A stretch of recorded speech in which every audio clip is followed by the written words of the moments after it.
Muy buenas tardes. En nombre del Laboratorio ITF Labomed queremos darle la cordial bienvenida a este webinar, actualización en uso de ketorolac. Nuestro conferencista hoy es el doctor Fernando Tapia Rojas. Él es máster en cuidados paliativos de la Universidad de Valladolid, España, máster en dolor de la Universidad de Salamanca, España, miembro de la Asociación Internacional para el Estudio del Dolor y miembro de la ACHET, Asociación Chilena para Estudio del Dolor y Cuidados Paliativos. Doctor Fernando Tapia, por favor, empiece su conferencia. Buenas noches, buenas tardes, muchísimas gracias por la invitación. Estoy orgulloso de que me hayan considerado para hacer esta exposición. Agradecerle al laboratorio ITF Labomed por esta posibilidad. Y estoy contento de estar esta tarde. Yo sé que muchos de ustedes deben estar muy cansados, así que voy a tratar, en lo posible, de no alargarme demasiado, y voy a tratar también de compartirles algunas experiencias y darles alguna información un poco más original de lo habitual. Primero, yo creo que es importante cuando vamos a hablar sobre ketorolaco en tiempos de COVID, hacer una aclaración. ¿Y cuál es la aclaración que me parece que todos los médicos debiéramos considerar?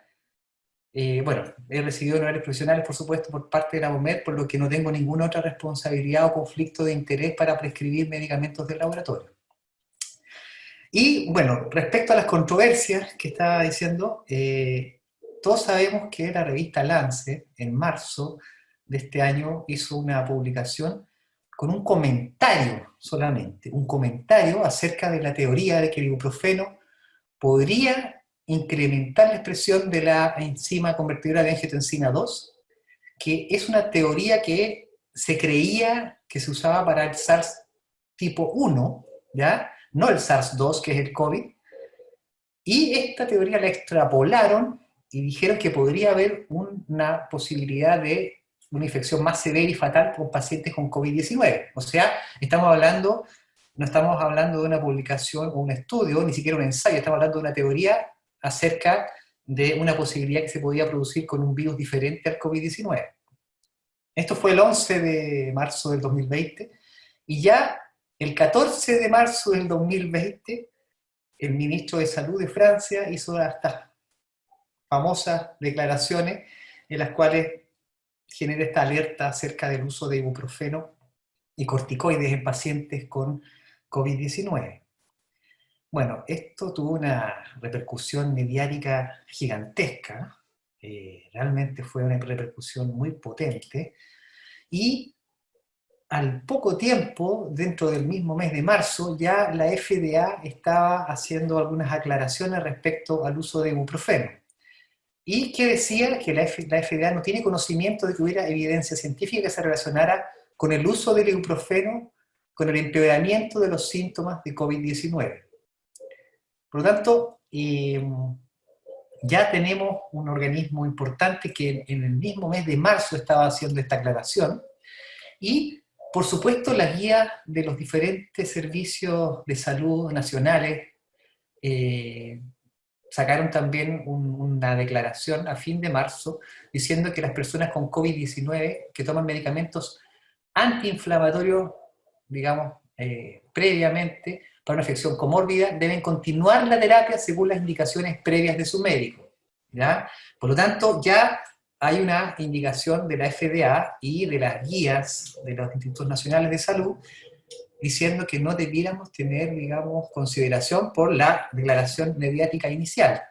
Y además se recomienda que no haya diferencia en la estrategia del uso de antipiréticos.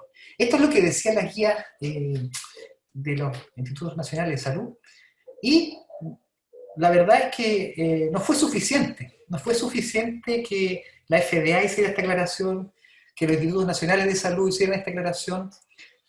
El 18 de marzo la Organización Mundial de la Salud, junto con la Panamericana, también hicieron una aclaración respecto del uso de estas informaciones surgidas sobre el peligro del uso de ibuprofeno, y lo que dicen es que no existe evidencia actualmente que permita que podamos afirmar un agravamiento del COVID-19 con el uso de ibuprofeno u otros antiinflamatorios. Ahora, yo creo que a pesar de todas estas aclaraciones, a pesar de que los institutos nacionales, a pesar de que la FDA y el OMS dijeron que no debiera ser considerado peligroso y no debiéramos cambiar nuestra actitud frente a las opciones que tenemos para el tratamiento de los síntomas febriles o inflamatorios del COVID, creo que sigue persistiendo la duda. El daño está hecho, el daño mediático está hecho, y es complejo revertirlo. ¿Ah? Imagínense, estábamos en esta situación hasta que comenzó a producirse nueva evidencia, y esta nueva evidencia con ensayos que hablan acerca del uso de ibuprofeno en pacientes con COVID-19, es decir, estamos pasando desde casi la prohibición total del uso de ibuprofeno, que fue más bien mediática, hacia ensayos que están usando ibuprofeno en pacientes con COVID. ¿Y cómo es posible esto? ¿Cómo es posible que tengamos una situación de no usar antiinflamatorios o prohibir antiinflamatorios y pasar a usar antiinflamatorios para el tratamiento? Y es porque ustedes saben que esta enfermedad, el COVID-19, es una enfermedad inflamatoria. Y las repercusiones de la inflamación generalizada que puede llegar a producir son las que generan los cuadros graves. Y lo que se descubrió y lo que no hacía sentido, digamos, es que una enfermedad inflamatoria no pudiera ser tratada con antiinflamatorios. ¿Ah?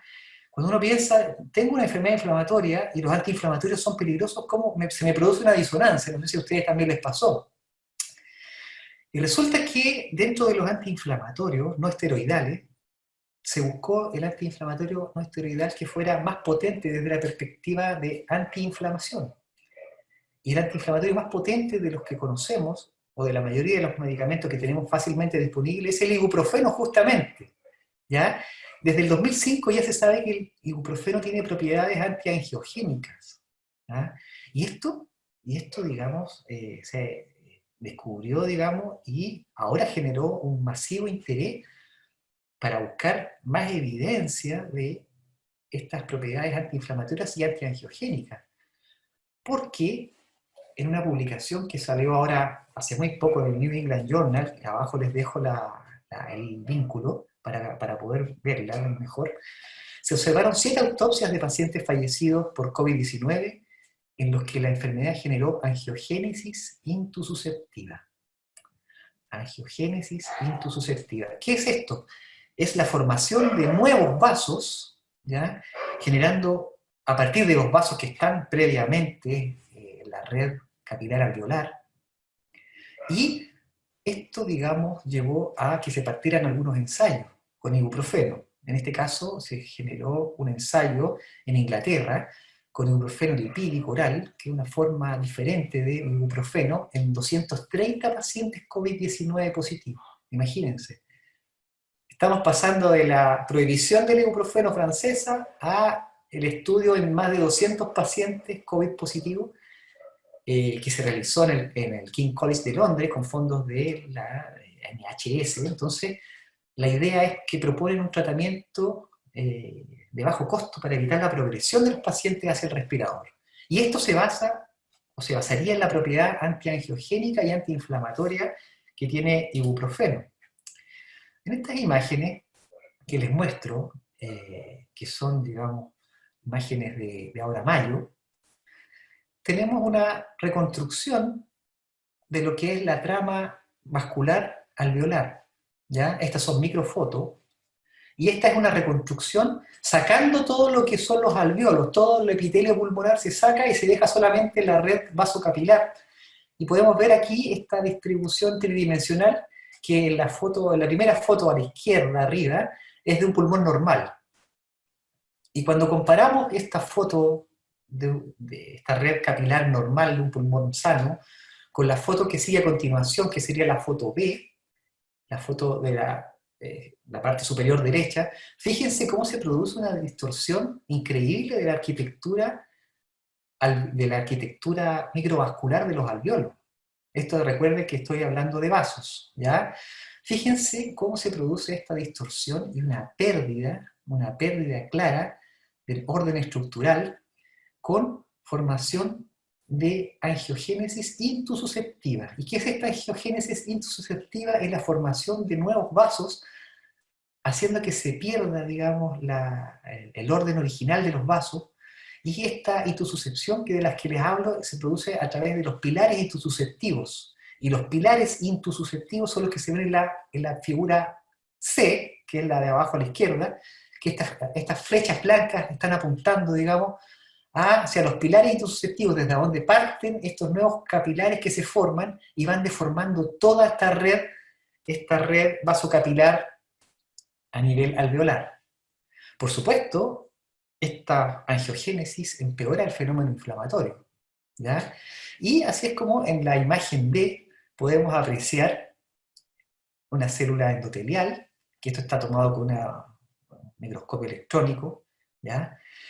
Y fíjense que en la imagen que está agrandada se ven en su parte superior derecha dos flechas blancas, y esas flechas blancas están mostrándonos células virales, perdón, no células, partículas virales del COVID-19, el SARS-2. Esas partículas están adentro de la célula endotelial y lo que dice RC por fuera de las células es glóbulos rojos, red cells. Es decir, una destrucción, una inflamación masiva con extravasación de glóbulos rojos masiva que produce una distorsión de la arquitectura completa. Y, por supuesto, una disminución del intercambio, etcétera, etcétera, etcétera, todos los fenómenos que ya conocemos o que estamos aprendiendo a conocer del COVID-19. Por lo tanto, el ibuprofeno se transforma desde lo que sería el enemigo número uno del COVID-19 a una promesa, una extraña promesa de tratamiento posible.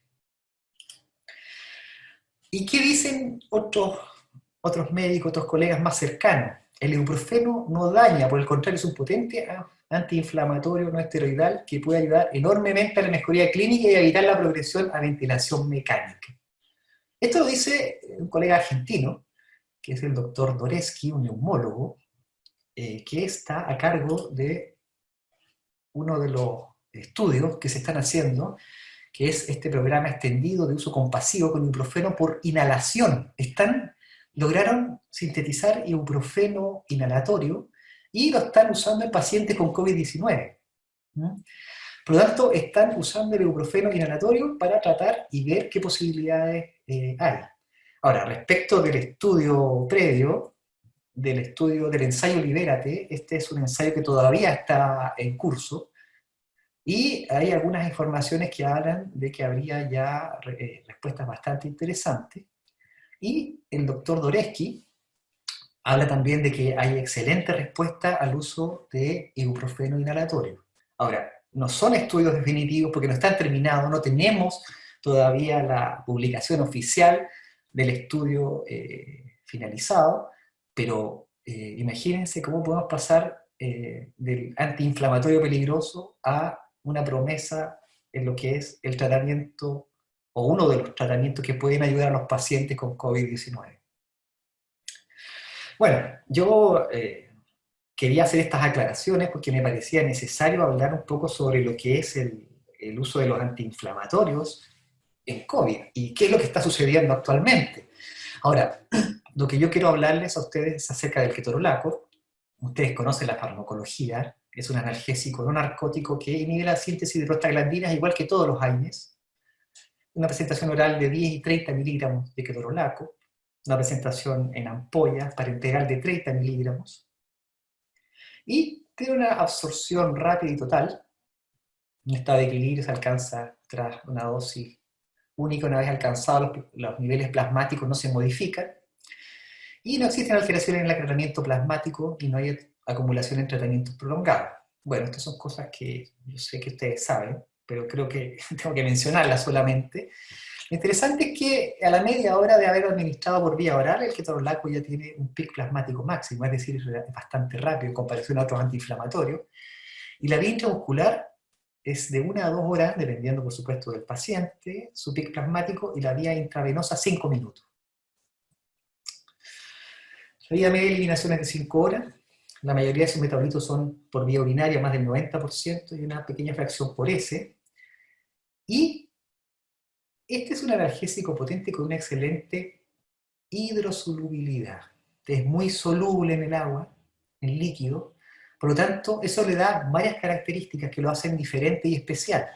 Esto permite que no irrite los tejidos y permite también la administración por diferentes vías: intraocular, intravenosa, oral, sublingual, tópica, que es algo que también a algunos ni siquiera puede sonarle.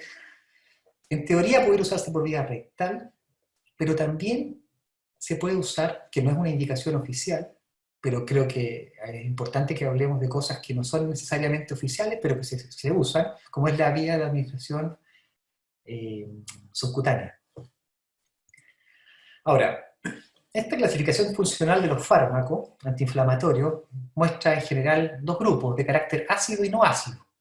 Y dentro de los grupos de carácter ácido tenemos los de baja, alta y mediana potencia.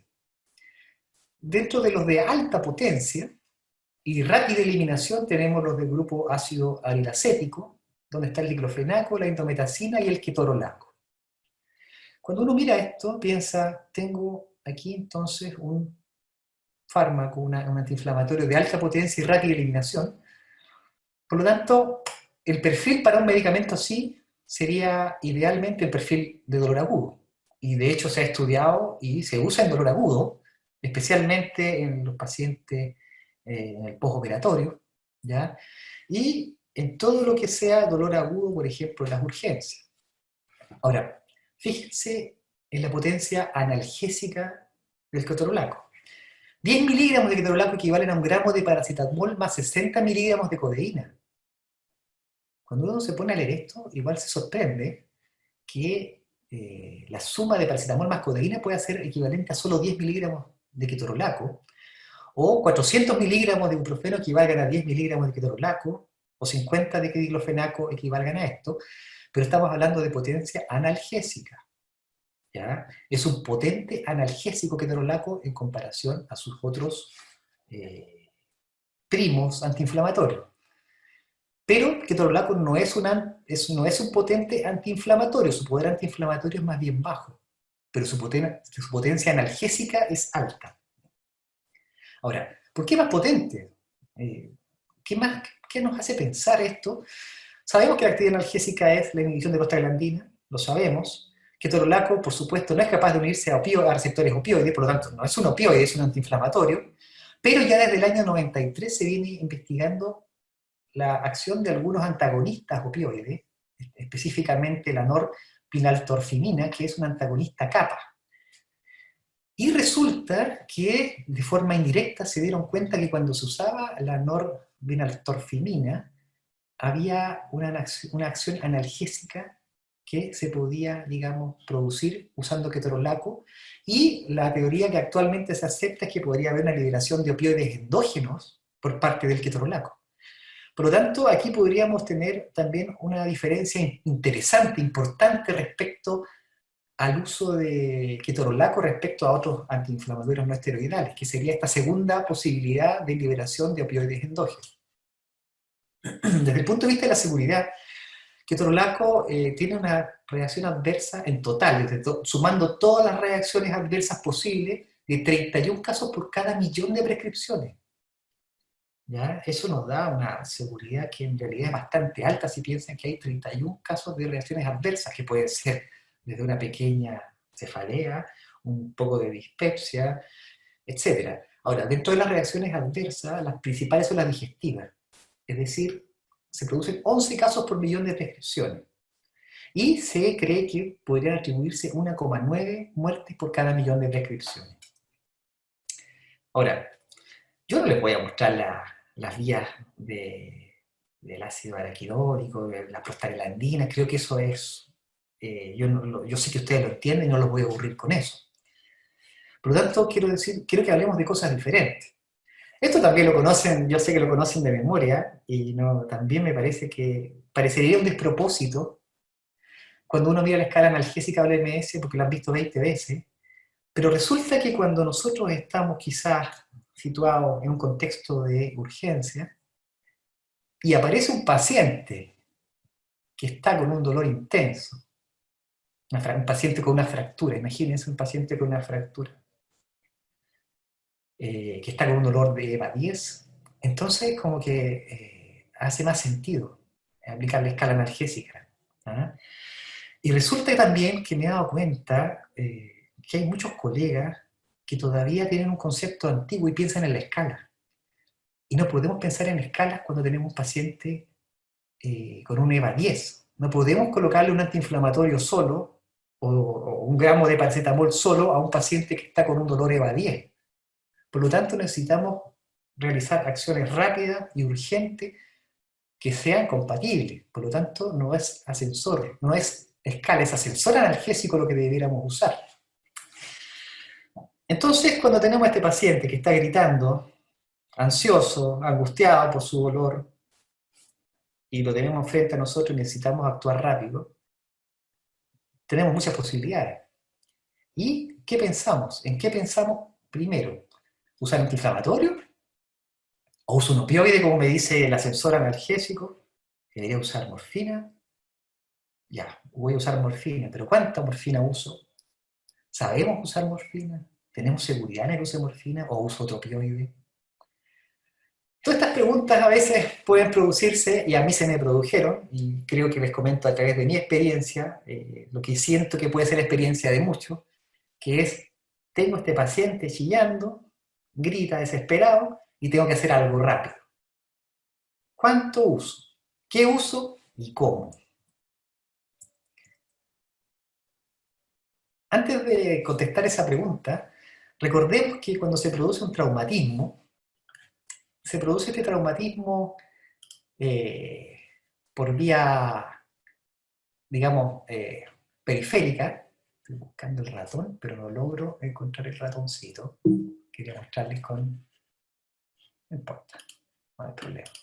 Bueno, se usa el traumatismo, sea una fractura, sea un dolor visceral, ¿ya? Una herida, etc. Y esto se produce, digamos, la transmisión de la señal nociceptiva, la señal dolorosa, desde la periferia por la primera neurona nociceptiva, donde hace una primera sinapsis a nivel del asta dorsal. A nivel del asta dorsal se produce, digamos, la sinapsis con la señal nociceptiva ascendente a través de la segunda neurona que va por los haces espinotalámicos. Y una vez que estamos con los haces espinotalámicos ascendentes, hacemos la segunda sinapsis. Esa segunda sinapsis se produce a nivel del tálamo, y desde el tálamo la señal dolorosa se divide hacia diversos núcleos. Núcleos que pueden estar en la corteza motora y probablemente nos van a informar de ciertas características del dolor, la corteza sensitiva, nos van a informar de la ubicación. Van a haber otros núcleos que también van a conferir, por ejemplo, del sistema límbico, van a conferirle una afectividad al dolor, ¿ya? Porque el dolor no es solo dolor, también está teñido de afectividad. Y todas esas señales desde estos diferentes núcleos van a confluir a la corteza prefrontal, que es lo que se ve con un punto naranja en la corteza. Ahí van a confluir todas estas señales de ubicación, de intensidad, señales afectivas, etc., y van a formar esta imagen tridimensional del dolor. Imagínense este paciente con este dolor EVA 10, al que le están llegando señales pero poderosísimas desde la vía periférica y que además está teñido con una intensa ansiedad, intensa angustia, desesperación en relación a un dolor tan importante. A ver, ¿qué pasó acá? Le pasó algo. No logro sacar el... Doctor Tapia, posiciónese sobre la lámina con el mouse y después le da el vamos a la tecla. ¿Para hacerla avanzar? Sí, lo que pasa es que yo quería el ratón. Ahí lo tengo. Gracias, muchas gracias. Entonces, ¿qué hay que hacer con un paciente de este tipo? Lo que hay que hacer con un paciente de este tipo es usar morfina, por ejemplo. ¿Ah? Ahora, ¿sabemos usar la morfina? ¿Qué experiencia tenemos usando morfina? A mí en el pregrado, por lo menos, nadie me enseñó a usar morfina. Sabía que podía usarse, sabía que debía usarse, pero la verdad es que nunca supe muy bien cómo usarla. Y creo que nunca está de más repasar estos conceptos que parecen básicos. Y la dosis de morfina es 0,1 miligramos por kilogramo de peso. 0,1 miligramos. Cuando a mí me hablan de 0,1, use 0,2, use 0,3, a mí se me olvidan todas las dosis. No puedo saber por cada medicamento cuánto es por cada miligramo por kilogramo de peso. Pero si lo pensamos más lógicamente, si es 0,1 miligramos por kilo y veo un paciente, hombre o mujer, y calculo que este caballero tiene 70 kilos al mirarlo, ya sé que la dosis inicial de morfina endovenosa son 7 miligramos. Si son 70 kilos, son 7 miligramos. Perfecto. Ahora, ustedes podrían decirme, sí doctor, pero le voy a colocar 7 miligramos endovenoso directo, rápido, y si tiene algún problema. Cuando uno usa la morfina por kilo de peso, la verdad es que no hay problema, está demostrado que no hay problema. Pero también podrían decirme, y si el paciente tiene un cólico renal y está vomitando, a más no poder, ¿cómo le voy a poner morfina 7 miligramos endovenoso? Lo voy a hacer vomitar más. Y en ese caso yo tendría que contestarles que sí, es posible que si usted le colocan 7 miligramos a un paciente con un cólico renal EVA-10 que está vomitando, empeore sus vómitos. Por lo tanto, aquí está el concepto del ahorro opioide. Es decir, usar un antiinflamatorio más un opioide. Pero ¿cuánto le colocamos, digamos, del antiinflamatorio y cuánto le restamos de opioide?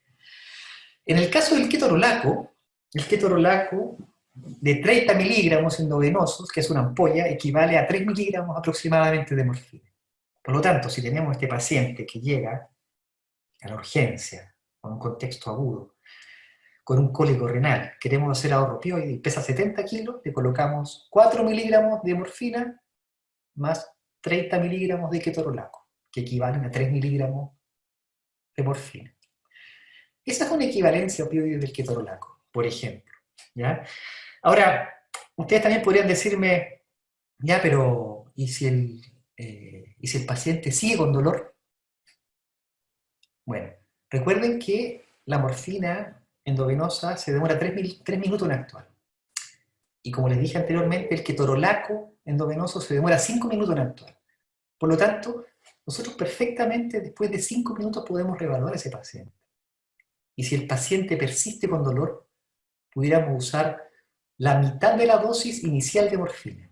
Es decir, si habíamos calculado 7 miligramos para ese paciente inicial, podríamos usar 3,5 miligramos de morfina pura, o podríamos usar una segunda ampolla de ketorolaco, es decir, 3 miligramos más 3,5, perdón, más la mitad de la dosis calculada.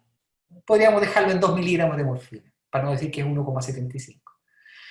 Por lo tanto, así es como se procede con los pacientes en urgencia y así es como es la equivalencia opioide del ketorolaco. Ahora, si ustedes lo piensan, ¿por qué otra razón pudiéramos usar ketorolaco asociado a un opioide? Porque el ketorolaco, como es soluble, se puede colocar en bolo, no necesitan diluirlo, por lo tanto se puede pasar muy rápido. Y además, por esta segunda posible acción que tiene el ketorolaco sobre la síntesis, sobre la liberación de opioides endógenos, que también pudieran ayudar a calmar a un paciente que está angustiado. Por lo tanto, ahí yo creo que les estoy dando más de una razón por la cual sería un buen medicamento para el uso analgésico agudo. Y no me voy a cansar de repetirles que la solubilidad es lo que hace especial a este medicamento. Que sea hidrosoluble lo hace muy especial porque permite otro tipo de aplicaciones diferentes. ¿Qué otras posibilidades terapéuticas tenemos con el ketorolaco? Por ejemplo, el uso ocular o tópico. En los colirios, que son una mezcla racémica de sal nitrometamol, tiene un pKa bajo, por lo tanto no es irritante de tejidos como la córnea. Y se usa, por ejemplo, en el edema de mácula, especialmente en pacientes diabéticos, que tienen una excelente respuesta analgésica en esta patología. O, por ejemplo, lo que son la extracción de cataratas con colocación posterior de lente intraocular. Esta es una cirugía que produce bastante inflamación ocular y cuesta, digamos, a veces que ceda, produce mucha vasodilatación conjuntival y mucho ardor. Y la verdad es que muchas veces pasa que los pacientes consultan a su oftalmólogo, a veces el oftalmólogo de verdad ketorolaco, pero a veces no, y pueden llegar donde ustedes. Y creo que es importante que sepan que existe también esta forma de tratamiento con un antiinflamatorio como el ketorolaco, que tiene la ventaja frente al tratamiento con corticoides que no produce opacificación corneal, que no es poca cosa. ¿Ah? Y además el ketorolaco no tiene contraindicación en pacientes que tienen glaucoma de ángulo estrecho o de ángulo agudo. Por lo tanto, creo que puede ser una herramienta interesante en pacientes de este tipo. ¿No? El ketorolaco también se ha usado en pacientes, o sea, se han hecho estudios en pacientes que usan lentes de contacto, que tienen mucho ardor ocular. Y se ha comparado, por ejemplo, en estudios de ketorolaco, colirio, más diclofenaco, colirio, más lágrimas artificiales. Y por lejos el ketorolaco provee mejor analgesia ocular en pacientes de este tipo. Bueno, sigamos con la hidrosolubilidad de la que tanto hablo. ¿Qué otras opciones tenemos? El uso intraarticular del ketorolaco. ¿Cómo es posible esto? Yo no sé cuántos de ustedes harán uso de esto, porque la verdad es que no es algo que se haga de forma habitual, ¿ya? Y se sabe que disminuye la respuesta inflamatoria en el sitio de la lesión quirúrgica. Es decir, actúa a nivel local, disminuyendo esta cascada inflamatoria. ¿Ah? Y lo otro que hace es que además de mejorar la cascada inflamatoria, produce una mejor actuación de los anestésicos locales en la articulación. Permite que actúe mejor el anestésico local que va, digamos, dentro de este uso intraarticular. Por lo tanto, con eso se consigue una mejor analgesia.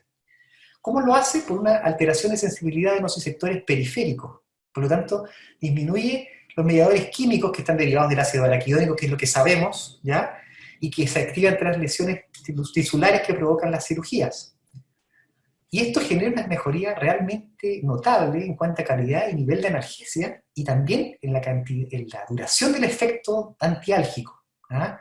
Y se han hecho estudios en los que prueban cuánta demanda de primera analgesia tienen los pacientes después de la administración de ketorolaco asociado a anestésicos locales.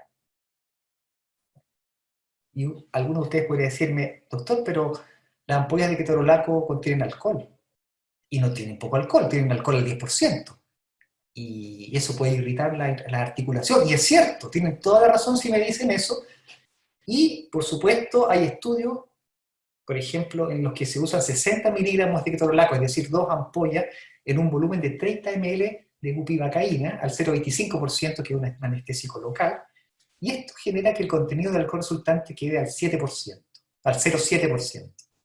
Este contenido de alcohol al 0,7%, que si lo comparamos con la de triamcinolona, que es al 0,9%, y la triamcinolona es un corticoide que se utiliza habitualmente, está aprobado por la FDA para uso intraarticular, permite que el ketorolaco asociado a estos anestésicos locales sea una alternativa muy interesante para su uso en los pacientes con cirugía articular. Ahora, ¿a qué más se ha asociado? ¿Qué más se ha hecho con esto? Asociar la morfina intraarticular. Si mezclamos ketorolaco más morfina intraarticular, también se ha demostrado que se tiene mayor analgesia, grado de confort y tiempo de demora en la solicitud del primer analgésico comparado con morfina intraarticular más ketorolaco parenteral. Por lo tanto, sería mejor colocar la morfina más el ketorolaco intraarticular que vía parenteral. ¿Por qué? Por lo que habíamos conversado al principio. Acción antiinflamatoria in situ. In situ permite, digamos, disminuir esta cascada del ácido araquidónico. Creo que estas son indicaciones que pueden sonar un poco extrañas, pero están respaldadas y no son nuevas. ¿Sí? Lo más increíble es que no son nuevas. Lo más interesante es que fíjense abajo los trabajos, hay trabajos del año 96. O sea, el año 96 para nosotros es una eternidad, desde el punto de vista de la antigüedad de lo que ya se conocía del ketorolaco. Y esta hidrosolubilidad que tiene el ketorolaco también permite hacer otras cosas como aplicarlo a nivel de infiltraciones locales. En el lugar de las heridas o de agresiones quirúrgicas, produce una disminución de la inflamación en el lugar de la incisión. Y hay estudios muy buenos que se hicieron con doble ciego, etc., y demostraron que había una mayor calidad y duración de analgesia tras la administración periincisional del ketorolaco junto con anestésicos locales, en comparación a su administración intravenosa. Menor dolor a la nebulización, menor necesidad de analgesia de rescate y mayor intervalo para solicitud de primer analgésico. Ahora, quiero decirles algo que me parece que es relevante que lo sepan, que lo sepamos, como una información adicional, que ustedes saben que el ketorolaco se une en 99% de proteínas plasmáticas y tiene un paso desde la circulación materna al feto. Por supuesto, esto sucede, pero las concentraciones que se alcanzan desde el paso de feto a la madre es del orden del 0,116. Esto es mucho más bajo que la de otros antiinflamatorios. ¿Ah? Y la concentración en la leche materna puede oscilar entre 1,5 a 3,7 de la dosis total. De la dosis total, por lo tanto el lactante llega a ingerir el 0,16 a 0,4% de la dosis diaria de la madre. Esto comparado con otros antiinflamatorios es bastante bajo, es muy bajo, ¿ya? No estoy queriendo con esto decir que sea una indicación, pero quiero que se den cuenta de que hay antiinflamatorios y antiinflamatorios. A veces en un caso de urgencia pudiera perfectamente administrarse, por supuesto haciendo las consideraciones de cada colega respecto a su paciente, pero también podemos darnos cuenta de que en comparación a otros antiinflamatorios pudiera ser más seguro. ¿Y qué otras posibilidades terapéuticas? Bueno, otras posibilidades terapéuticas en dolor crónico, por ejemplo, el síndrome doloroso regional complejo es un síndrome complejo, ¿ya? Que se produce habitualmente después de algunas cirugías de índole traumatológico, por ejemplo, como son las del túnel carpiano, ¿ya? Y otros. Y en la cual se producen problemas complejos, digamos, que pueden ser sin daño de los nervios o con daño de nervios. Hay dos tipos de síndrome doloroso regional complejo. Y se producen cambios tróficos de la piel, se producen cambios de la musculatura, se producen diferentes problemas en la sensibilidad que después pueden alterar a los músculos, incluso a nivel óseo. Tiene varias fases, es de muy difícil manejo, muy difícil es su manejo y es multidisciplinario, no es un manejo que se use un medicamento, se usan muchos medicamentos y el único antiinflamatorio que se ha podido demostrar que tiene una mejor actuación en estos casos es el ketorolaco. ¿Ah? Se cree que se puede producir una vasodilatación por mecanismo directo y por interferir en la vasoconstricción mediada por tromboxanos. Ahora, son casos relativamente extraños, por lo tanto, pero yo quiero mostrarles que existe también esa posibilidad de uso en dolor crónico. Y también se pudiera usar en dolor oncológico. ¿Cómo es esto? ¿Por qué podríamos usarlo en dolor oncológico? Por esto. Nuevamente, la solubilidad. La solubilidad es lo que nos abre las puertas a otras vías de administración. Pensemos que la vía de administración sublingual es una vía que utilizamos muy poco. Es una vía natural. Es una vía que no tiene ningún tipo de riesgo prácticamente y es una vía que produce una absorción muy rápida. Además, evita el primer paso hepático. ¿Por qué? Porque es una vía que es muy rápida por la absorción a nivel de la arteria sublingual. Cuando nosotros administramos un medicamento que se absorbe por vía sublingual, pasa a la arteria sublingual en minutos, y desde la arteria sublingual pasa a la arteria lingual, y desde ahí directamente a la carótida externa. Y desde que pasa a la carótida externa a que llegue a nivel del sistema nervioso central, son segundos. Por lo tanto, creo que nosotros muchas veces hemos un poco despreciado estas vías que son tan buenas, tan eficaces y rápidas, por falta de quizás de medicamentos que permitan las vías sublinguales. Nosotros en cuidados paliativos utilizamos algunos otros medicamentos como antieméticos, como el ondansetron, por ejemplo, que se puede utilizar por vía sublingual, pero no tenemos un arsenal importante y amplio de medicamentos sublinguales que debiéramos tener, pienso yo. Así que yo creo que es importante considerar esta vía dentro de la importancia que tiene, y la vía subcutánea, que para nosotros en dolor oncológico es esencial. Nosotros hacemos hidratación con sueros a pacientes por vía subcutánea y administramos muchísimos medicamentos por vía subcutánea. Estamos acostumbrados a hacer mezclas en suero de varios medicamentos juntos que se administran por vía subcutánea, y además esta vía subcutánea, que es tan poco apreciada o no es tan visibilizada, digamos, es más segura en pacientes anticoagulados. Cuando uno piensa en pacientes anticoagulados, de inmediato piensa que no son impinchables, no se puede pinchar un paciente anticoagulado. Pero sin embargo, la vía subcutánea sí lo permite. Por lo tanto, creo que es importante hacer hincapié en esta vía, en la cual el único antiinflamatorio que se usa, o que es el que más se usa por la vía subcutánea, es el ketorolaco, gracias a su solubilidad.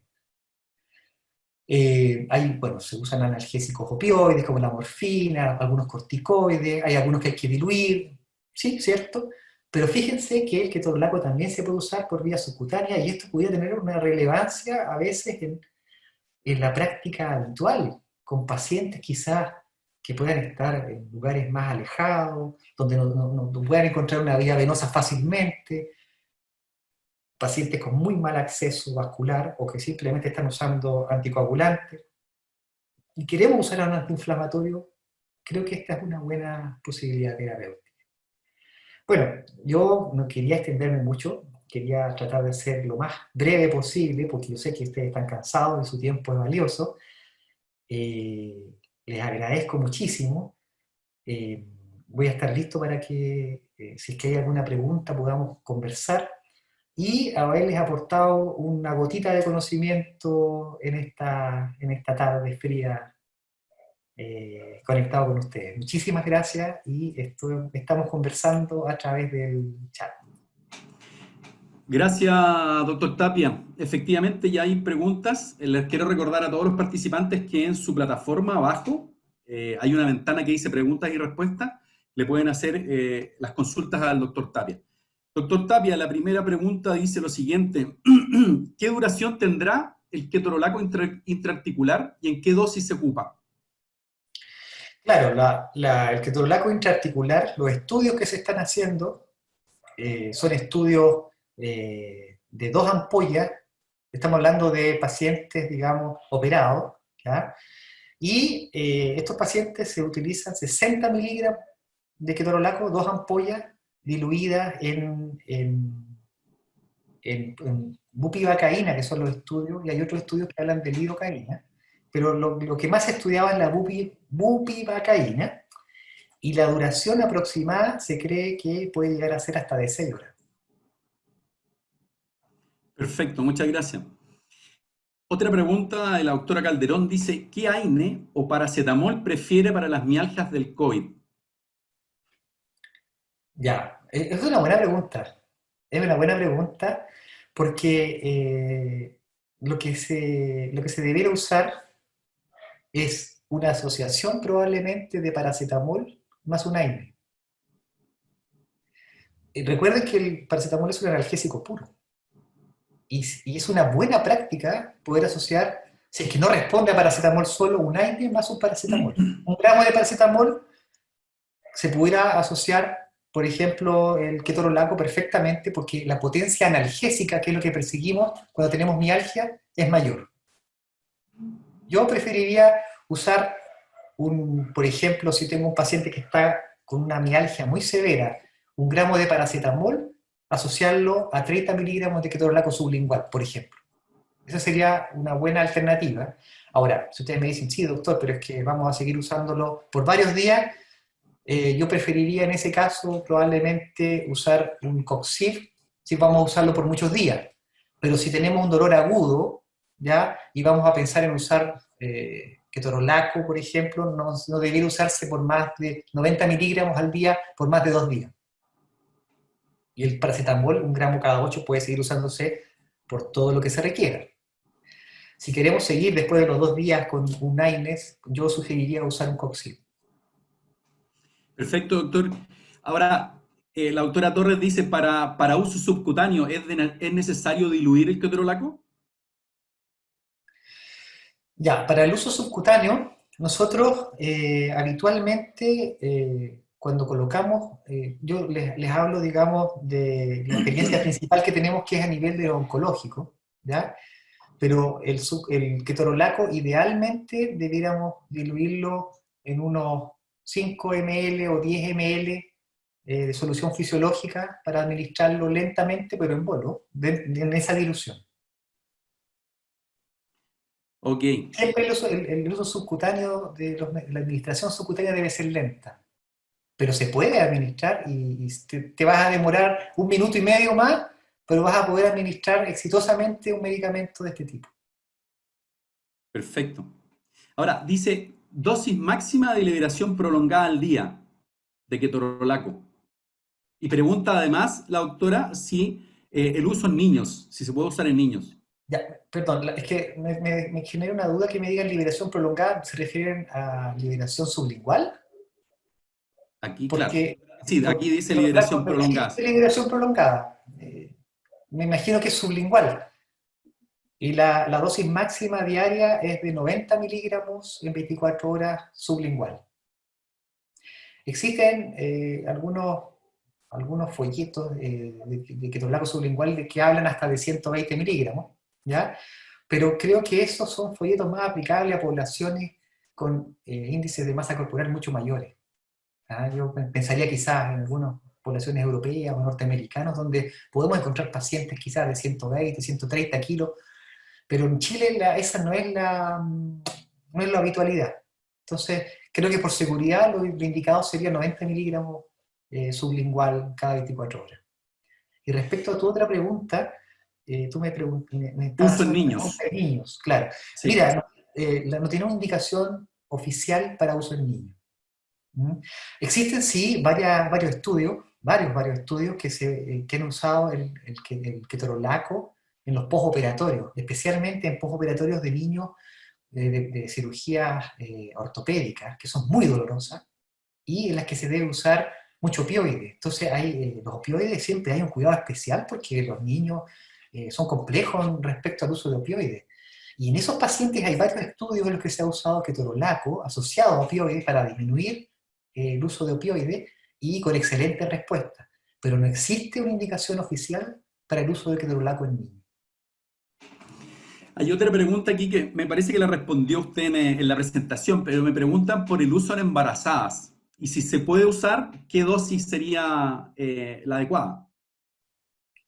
Ya, mira, el uso en embarazada, siempre el uso en embarazada es controvertido, nunca es como uno alegremente usa los antiinflamatorios en embarazo, ¿ya?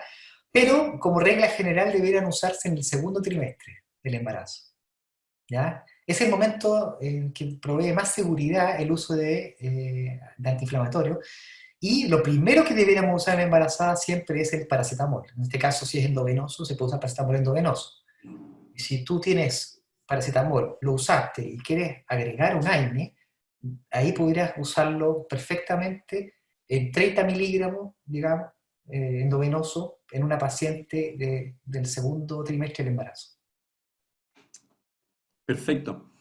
Doctor, aquí dice, el doctor Muñoz, perdón, dice, siendo la posología documentada de 40 miligramos al día, la realidad práctica ha demostrado ser otra.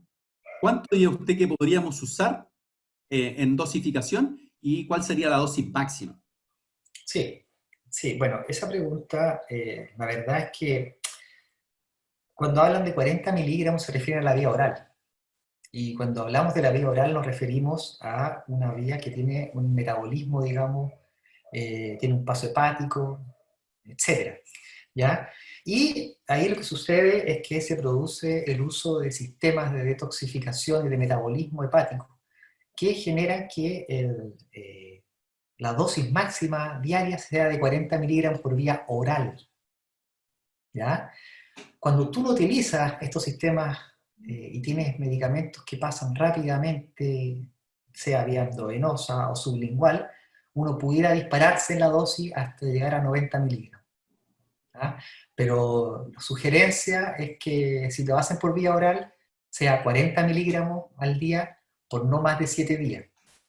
Si es por vía sublingual, que es la otra vía natural que tenemos, la sugerencia es 90 miligramos por no más de 2 días. Ok, doctor. Otra pregunta dice, ¿por qué ketorolaco es mejor que otro AINES en urgencia?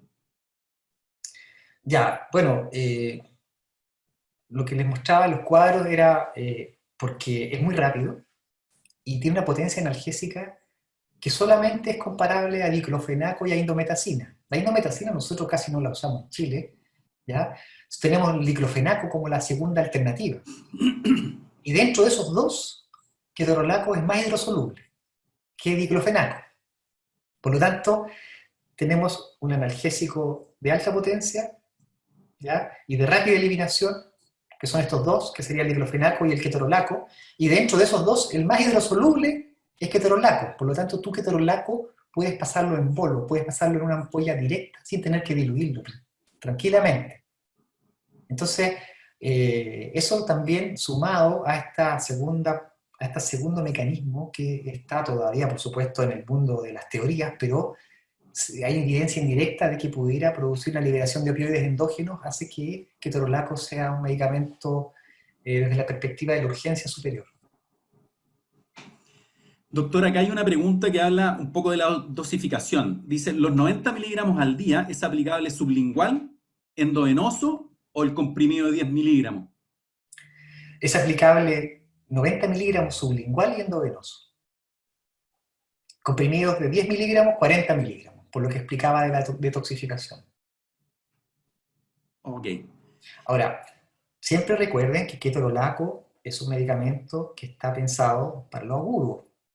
Siempre eso yo creo que no hay que sacarlo, no podemos sacarnos de mente que el ketorolaco está pensado para su uso en pacientes de postoperatorio, en pacientes de urgencia, en pacientes que tienen una afección aguda y en la que pensamos que no vamos a utilizar tanto tiempo, digamos, el medicamento, ¿ya? De todas maneras, les cuento que ketorolaco en 40 miligramos, es decir, 10 miligramos cada 6 horas, usado en periodos de más de un año, tiene aproximadamente un 13% de reacciones adversas digestivas. Usado más de un año, o sea, no es ideal, pero tiene una seguridad que es interesante. Pero no es la indicación. La indicación de ketorolaco es para su uso principalmente en pacientes agudos. Gracias, doctor. Hay otra pregunta aquí que habla de paciente hipertenso. ¿Hay algún problema con un alza de presión al usar ketorolaco en sus diferentes dosis? Ya, mira, respecto de la hipertensión y el uso de antiinflamatorios, no hay discusión alguna que los antiinflamatorios pueden producir un alza de presión. Ahora, cuando uno le dice eso, todos sabemos que es así y nadie lo cuestiona. Pero lo que nadie se pregunta es cuánto pueden subir la presión los antiinflamatorios. Y lo que se ha estudiado es que cuando nosotros utilizamos antiinflamatorios, en las dosis habituales, estoy hablando 10 miligramos de ketorolaco, 50 miligramos de diclofenaco, etc., 400 miligramos de ibuprofeno, lo que aproximadamente suben en promedio la presión, los antiinflamatorios, son 5 milímetros de mercurio. 5 milímetros de mercurio sistólica, 5 milímetros de mercurio diastólica. Ese es el promedio de lo que suben habitualmente la presión los antiinflamatorios, ¿ya? Usados de forma aguda, estoy hablando, ¿ya? Y en unos pocos casos, que son pocos, documentados pero pocos, pueden producir crisis hipertensiva. Ahora, cuando usamos antiinflamatorios en dosis mayores, por supuesto se puede incrementar la posibilidad de hacer crisis hipertensiva. Pero si pensamos que el promedio del incremento de presión de 5 milímetros de mercurio en un paciente que puede estar medicado, digamos, y mantener presiones relativamente decentes, no es mucho. Es poco realmente. Y lo que se sabe también es que los antiinflamatorios pueden producir aumento de la presión arterial, principalmente en los pacientes que son hipertensos y que están medicados, que están en tratamiento para la hipertensión, especialmente que usan diuréticos o beta bloqueo. Esos son los pacientes que son más susceptibles de sufrir pequeñas alzas de presión. Yo creo que si nosotros usamos racionalmente los antiinflamatorios y podemos tener, digamos, podemos estar cercanos al paciente que estamos tratando, la verdad es que no debiera ser tanto el motivo de preocupación de los antiinflamatorios. Doctor Tapia, el doctor Milla pregunta, hace dos preguntas en una, en el fondo. ¿Uso de ketorolaco en estatus jaquecoso? Y si lo utilizarían una mujer embarazada con esta jaqueca, digamos, con este estatus. Ya, ya, a ver, los pacientes con estatus migrañoso, estoy pensando doctor Milla, que me estás preguntando en un contexto de urgencia. Si yo estoy en la urgencia, por ejemplo, y llega un paciente con estatus migrañoso. Lo que se hace con estos pacientes, habitualmente cuando ya usaron paracetamol, porque habitualmente el paciente ya se tomó un paracetamol o lo que sea, digamos un gramo de paracetamol, es que se puede usar el ketorolaco, 30 miligramos asociado a un corticoide. Esa es una de las indicaciones interesantes que tiene, digamos, para el uso del estatus migrañoso, el uso de un antiinflamatorio que sea de rápida acción, ¿ya? Y ahí tienes el ketorolaco y el diclofenaco. ¿Ya? Si lo vas a usar inyectable, es preferible el ketorolaco, asociarlo a un corticoide de alto poder antiinflamatorio. Recordemos que el ketorolaco tiene bajo poder antiinflamatorio, pero sí alto poder analgésico. Necesitamos un corticoide que sea de alto poder antiinflamatorio, y los corticoides con más poder antiinflamatorio son dexametasona y betametasona. Nosotros en la urgencia lo que habitualmente, o lo más frecuente que podemos conseguir, es la betametasona. Por lo tanto, la indicación en ese caso sería asociar ketorolaco más betametasona. A veces también se puede administrar oxígeno a estos pacientes, que también es una medida que aporta, digamos, ayuda a los pacientes con estatus migrañoso. Y si el paciente tiene muchas náuseas, muchos vómitos, también se puede usar la metoclopramida. La metoclopramida es un antinauseoso que disminuye las náuseas, pero también se postula que tiene un efecto analgésico, que sería un efecto, digamos, sinérgico con esta mezcla de un AINE como el ketorolaco más el uso de betametasona. Respecto de la mujer embarazada, si tú tienes una mujer embarazada, siempre debes priorizar el uso de paracetamol, por supuesto, ¿ya?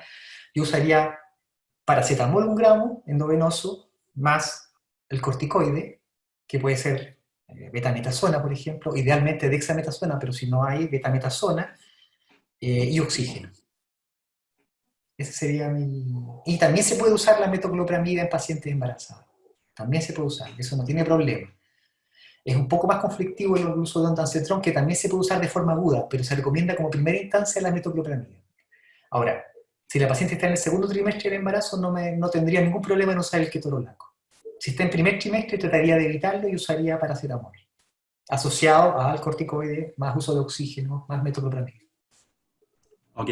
Aquí hay una pregunta relacionada a lo que usted estaba hablando de la asociación. Dice, ¿qué tal sobre la asociación y una posible falla renal, dice, al asociar ketorolaco? Al asociar ketorolaco con... No, no dice con qué. Yo me imagino que con un corticoide, con otro analgésico. Ya, mira, los analgésicos, los antiinflamatorios no esteroidales, producen una vasoconstricción. Al disminuir la producción de prostaglandinas a nivel renal, se produce una vasoconstricción, digamos, y una disminución del flujo renal. Eso está demostrado. ¿Qué es una disminución del flujo renal? Si el paciente tiene una urea, una creatinina, una función renal normal, que no es importante, Pero si el paciente es un paciente que es muy añoso, que pueda tener una disminución de la función renal previa, hay que actuar con más precaución. En esos casos, cuando uno tiene duda de función renal, de frentón no usa un antiinflamatorio y usa paracetamol asociado a. Pero efectivamente es una buena pregunta, porque tenemos que tener precaución en el uso, si hablamos de ketorolaco, en el uso en pacientes añosos, porque los pacientes añosos tienen una disminución del aclaramiento del ketorolaco respecto de los pacientes más jóvenes. De hecho, la dosis que se recomienda a los pacientes añosos de ketorolaco no debería superar los 60 miligramos al día, o una administración de una ampolla o un comprimido sublingual cada 12 horas. Correcto, doctor. ¿Le parece que contestamos tres preguntas más en honor al tiempo, doctor? Claro, claro, un gusto. Hay una pregunta aquí que dice, considerando la morfina en dolor agudo, dado los efectos secundarios, sobre todo si se usan en dosis altas, puede producir depresión respiratoria. Si lo cambiaría por un ketorolaco inyectable. Ya, mira, me encanta esa pregunta. Me encanta esa pregunta porque cuando tú usas la morfina por kilo de peso, ya, yo veo a Patricio, lo miro y digo, este tipo, por su contextura, calculo que pesa 80 kilos. Yo lo miro y digo, bueno, pesa 70. No discutamos. 75, 75. Ya, digamos que pesa 70 kilos, entonces yo digo, calculo que pesa 70, por lo tanto voy a usar 7 miligramos de morfina. Si ustedes usan 7 miligramos de morfina endovenosa directa para un paciente de 70 kilos, no van a tener depresión respiratoria. No van a tener depresión respiratoria, eso no va a suceder. ¿Ya? La depresión respiratoria es un fenómeno que se produce con dosis que son muy altas, con dosis muy altas, una dosis que supera, digamos, con crece para un paciente de 70 kilos, probablemente los 21 miligramos de ahí para arriba. ¿Ya? Y si es que se produce, porque habitualmente la depresión respiratoria es extraña. Ahora, yo entiendo la opiofobia que nos enseñaron en la universidad a todos, yo eso lo tengo súper claro, ¿ya? Entonces, si lo que queremos hacer es ahorro opioide, agregamos ketorolaco, por ejemplo, que equivale a 3 miligramos de morfina, ¿ya? Y descartamos esos 3 miligramos en morfina y podemos usar 4 miligramos de morfina más 3 de ketorolaco. ¿Ah? Y con esa dosis ya no hay ninguna posibilidad, no existe posibilidad prácticamente de que tenga una depresión respiratoria. Yo veo pacientes, muchos pacientes, y uso mucha morfina en muchos pacientes, y yo les digo, nunca he visto una depresión respiratoria. Y estoy hablando de pacientes que usan 40 miligramos de morfina, o cantidades que uno diría son caballunas de morfina. ¿Ah? Sí, es cierto que esos pacientes ya vienen usando morfina previamente, pero nosotros usamos dosis muy altas de morfina y la verdad es que no nos suceden las depresiones respiratorias, excepto en grupos especiales como podrían ser pacientes con una limitación crónica del flujo aéreo, pacientes EPOC, que son, digamos, pacientes que tienen una reserva mínima. En esos pacientes, por supuesto que hay que tener precaución, ¿ya? Pero si tenemos un paciente con un EPOC, ya estoy hablando de extremo, estoy yéndome a un extremo que sería un paciente EPOC, ustedes pudieran usar una dosis más reducida, haciendo ahorro, digamos, con antiinflamatorio, pero si el paciente tiene un dolor severo, no dejen de usar la morfina. Perfectamente pueden administrarle una ampolla y 4 miligramos de morfina a un paciente con EPOC, o si están temerosos, administrenle 60 miligramos, por ejemplo, de ketorolaco, y lo que queda, digamos, en este caso que serían a un paciente de 70 kilos, 1 miligramo o 2 miligramos de morfina. Pero si estamos administrando 60 miligramos de ketorolaco y el paciente es añoso, porque habitualmente los EPOC son añosos, cuidado, prefiero que administren 30 miligramos de ketorolaco y 4 miligramos de morfina, que tienen mucho menos riesgo que administrar 60 miligramos en bola a un paciente añoso. Perfecto, muchas gracias, doctor. Otra pregunta dice, el doctor Alfonso Burgos, buenas noches, dice, muchas gracias por la presentación, dice, diferencias entre naproxeno y ketorolaco. No menciona la presentación, pero esa es la pregunta. Ya, bueno, claro, mira, si yo pudiera retroceder la presentación, podríamos hablar un poco de naproxeno, ¿ya? Pero la principal diferencia y lo que lo hace especial a ketorolaco respecto de naproxeno es esta capacidad de hidrosolubilidad. ¿Ah? Fíjate que aquí estoy mostrándole, no sé si les aparece, espero que sí. ¿Les aparece, cierto? Sí, aparece. Ya, genial. Fíjate que ketorolaco es un antiinflamatorio de alta potencia y rápida eliminación. ¿Ya? Y el naproxeno, que está en el punto C, en la segunda derivado del ácido arilpropiónico, es un analgésico antiinflamatorio de potencia intermedia y de eliminación intermedia. Por lo tanto, tú pudieras usar un medicamento de este tipo en un paciente que planificas, digamos, usar 2 comprimidos al día, por ejemplo. ¿Ya? Y no necesitas tanta potencia. Cuando tú necesitas mucha potencia, te vas a los de alta potencia, como suena, digamos. Por lo tanto, el naproxeno, por ejemplo, no sería el medicamento más adecuado para su uso en un paciente agudo urgente. A diferencia del ketorolaco, en el que sí podemos usarlo por su alta potencia y rápida eliminación. ¿Ah? La potencia intermedia y la eliminación intermedia que tiene naproxeno lo hace más apto para ser usado por vía oral, digamos, en pacientes que estén de forma ambulatoria o en su casa, para patologías que no requieran tanta potencia analgésica. Es un poco más potente como antiinflamatorio naproxeno que ketorolaco, pero menos potente en cuanto a potencia analgésica. Por lo tanto, ketorolaco claramente es superior en lo que es agudo, no necesariamente en lo que es la capacidad antiinflamatoria. Yo creo que esa es la principal diferencia. Ok, doctor. Vamos a la última pregunta, doctor, y habla un poco de la presentación.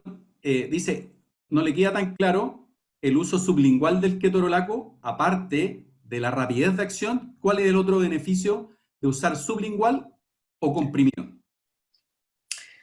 Bueno, lo que siempre deben pensar ustedes cuando administramos medicamentos es que debemos privilegiar las vías naturales por sobre las vías que no son naturales, ¿ya?